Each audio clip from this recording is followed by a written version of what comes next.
ہمارا حال یہ ہے کہ ایک دو مرتبہ کہا اور پھر فارغ ہو کر بیٹھ گئے، ایسا نہیں ہونا چاہیے۔ ہم نے تو کہہ دیا، حالانکہ ہونا نہیں چاہیے تھا کہ ان کو گناہوں سے اس طرح بچاؤ جس طرح ان کو آگ سے بچاتے ہو۔ اگر اس طرح نہیں بچا رہے ہو تو اس کا مطلب یہ ہے کہ تم اپنا فریضہ ادا نہیں کر رہے ہو۔ آج تو یہ نظر آ رہا ہے کہ اولاد کے بارے میں ہر چیز کی فکر ہے۔ مثال کے طور پر یہ تو فکر ہے کہ بچے کی تعلیم اچھی ہو، اس کا کریئر اچھا بنے، یہ فکر ہے کہ معاشرے میں اس کا مقام اچھا ہو، یہ فکر تو ہے کہ اسے کھانے اور پینے اور پہننے کا انتظام اچھا ہو جائے، لیکن دین کی فکر نہیں ہے۔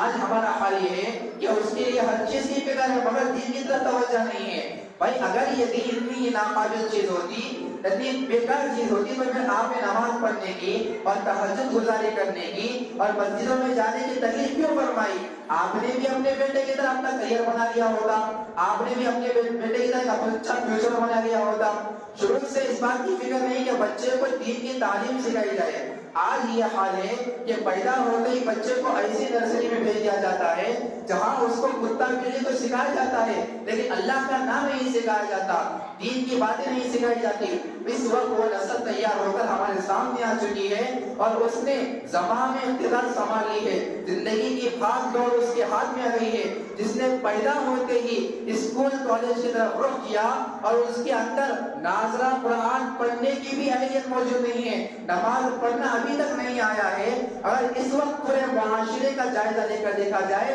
تو شاید اکثریت ایسے لوگوں کی ملے جو قرآن شریف دیکھ کر بھی نہیں پڑھ سکتے، جنہیں نماز کا طریقہ صحیح پڑھنا نہیں آتا، جنہیں نماز تک صحیح پڑھنا نہیں آتا۔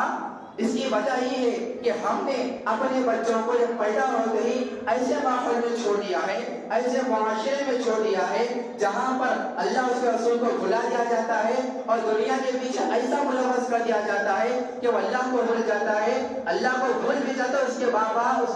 بعد میں اس کے اپنے والدین کو بھول جاتا ہے۔ یاد